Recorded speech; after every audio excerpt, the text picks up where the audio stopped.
Next, we're going to be hearing from the program director for Given Hour. Through their initiatives, they have created a national network of licensed therapists to provide mental health care for our military families.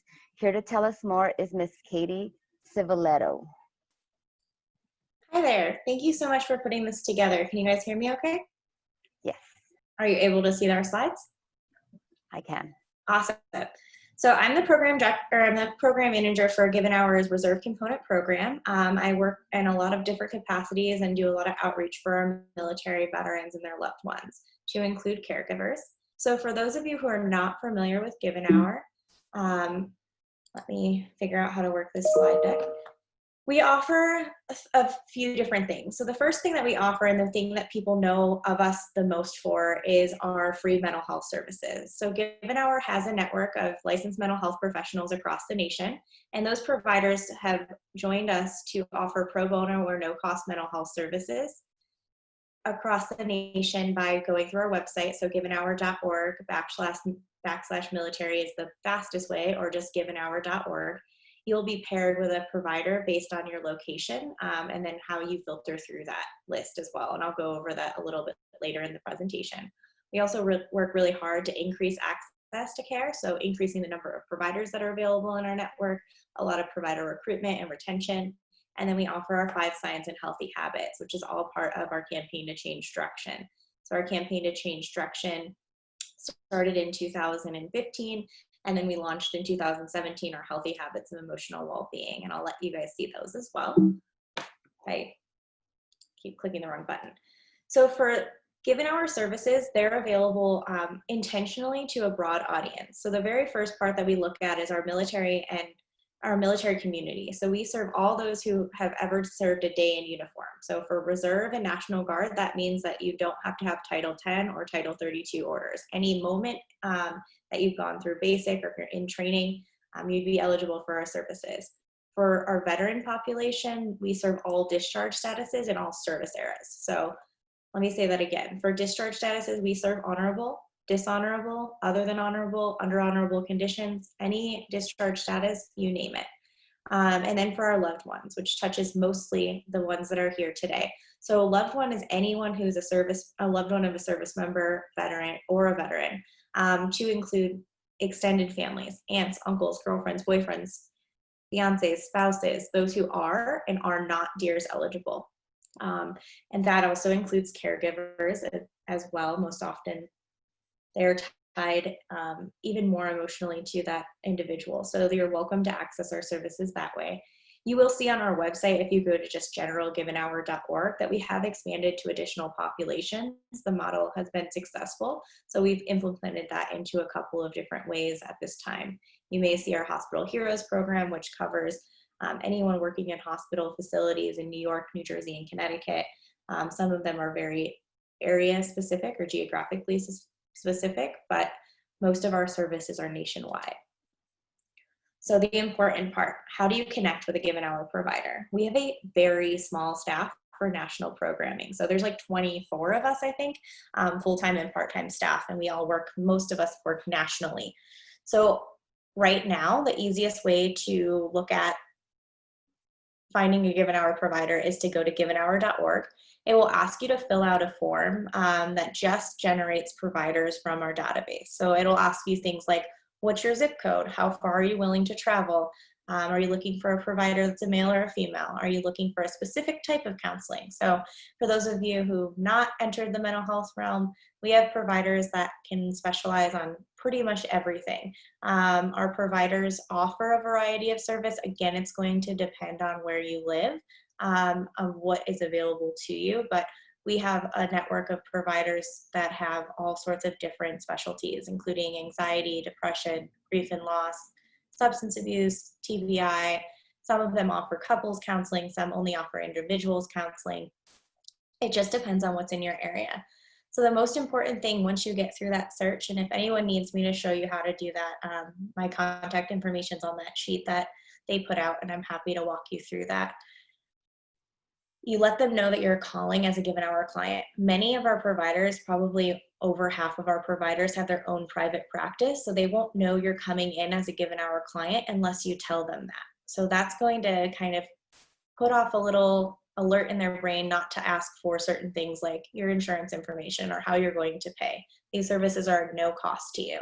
Sometimes it takes a little while to connect with providers. They are in and out of sessions literally all day long. So sometimes we encourage, if there's an email available, to just shoot them an email and let them know. And also make sure your contact information is on the voicemail that you're leaving, and make sure that your voicemail is set up.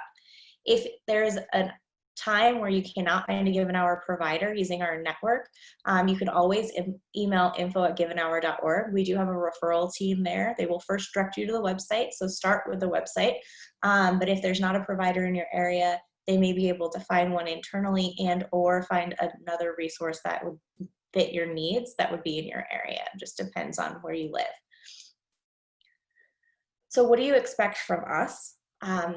I'm looking on the right side of this slide. We expect that you have a safe and confidential environment where you're able to talk about your challenges, your concerns, what's going on in your life, receive free counseling and not to be charged, and understand how your loved ones or your experiences are affecting your personal life and relationships and ways of coping. And then I'm going to skip over to our healthy habits of emotional well-being. These can help us to identify how we maintain a healthy emotional well-being. We have some information on changedirection.org if you're interested in learning more. We don't have time to go through them all. And these are our 5 signs of emotional suffering. So what do we look for when we may be struggling ourselves, or someone we know and love may be struggling or suffering emotionally? They look for changes in personality, agitation, withdrawal, getting away from the things that used to bring you joy, poor self-care. That can include substance abuse, or it can include just literally not showering and getting ready for the day, and the feeling of hopelessness. And then the last, I'm just going to flip through these really quick. We've come up with some really great resources that are available on our website as well for some of the responses that we've seen for COVID. So coping with grief and loss, healthy habits for emotional well-being, talking with your kids about coronavirus, supporting others from a distance, and this one just launched today, talking with your children about injustice. And then just the other highlight, just so everybody's aware, we do not offer emergency services. Our providers are for after that. So if you're in a time of crisis, these are some really great resources to keep in your phone. If you are interactive on Facebook, like I am, it's a great thing to have to be able to share that contact information or take a screenshot for somebody who may be struggling, and get them connected that way. Our services are more of the next step. So once you kind of stabilized out of that crisis situation, you're looking for a follow-up provider, that's the appropriate time to use Given Hour. And I think I just made my video come back on. So those are the things that we have. Does anybody have any questions, or is there anything else that I can answer on those? Or if we have more time, I forgot to see what time I started, I can go deeper into the 5 signs and healthy habits if you'd like. So right now we don't have any questions, and I did put your information in the chat so people can reach out to you if they do have additional questions. We are actually pretty ahead of schedule, so if you want to take about like 5 more minutes to talk more, like that's perfectly fine. So okay, if you guys think it'll be helpful, I think that these are signs that I wish I had when I was working. That's actually how I got into the space. One of my best friends came back from his 4th tour. He's in the Marine Corps. And this was like prior to a lot of these resources that existed. And I wish that I had known these signs because they were all there.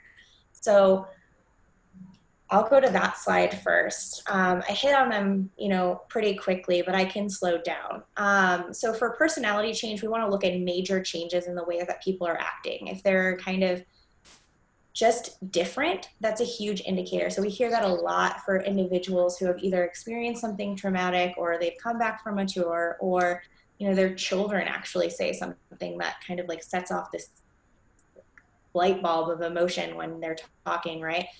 They're like, hey, why are you so different? And the same thing with agitation. So there's a book called Why is Dad So Mad? Now they've made a Why is Mom So Mad?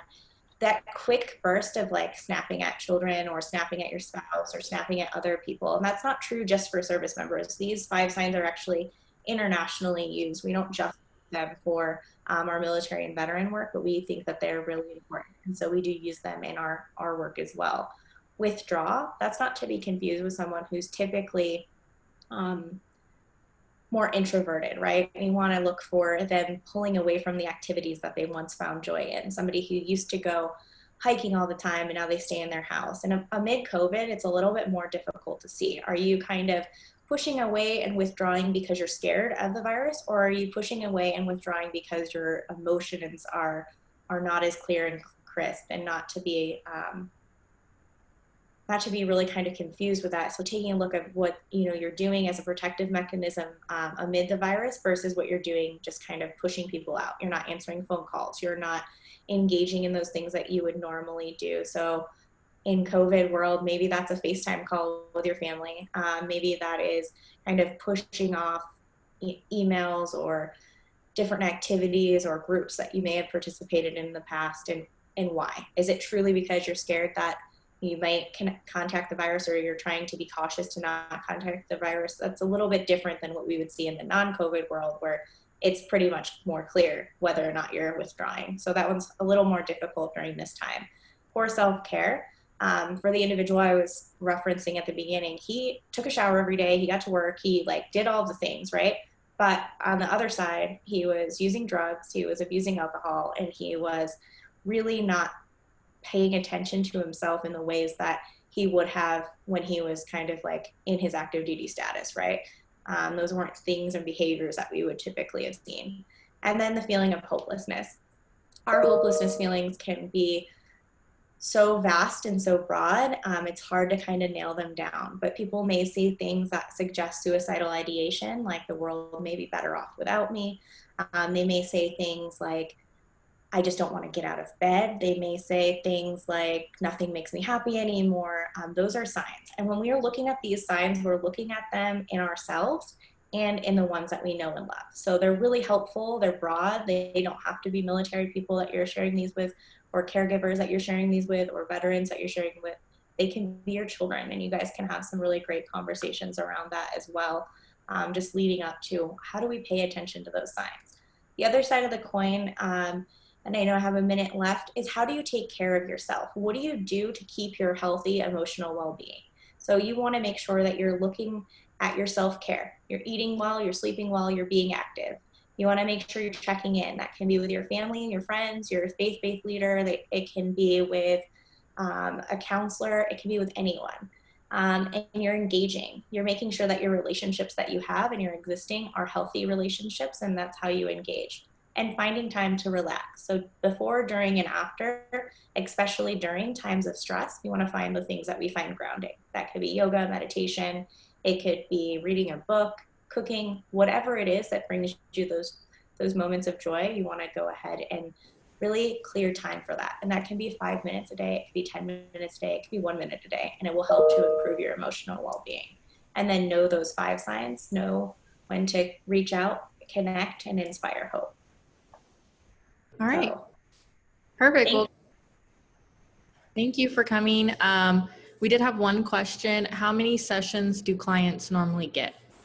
So there is no limit. So our providers offer services for 1 year when they sign up for us, a minimum of 1 year. Many providers stay on afterwards, and you can access services as many times as you like. So if you've ever seen a given hour provider in the past, there is no limit.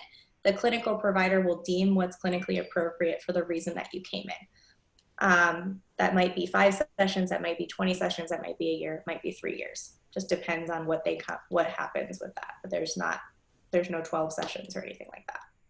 Perfect. Okay. And Nolita said it's a great resource, and you never know when you'll need it. So we are very glad that you were able to come and present for us today. And I think this is a very helpful service for our caregivers. I'm happy to be here and happy to help however I can. Thank you, Miss Katie.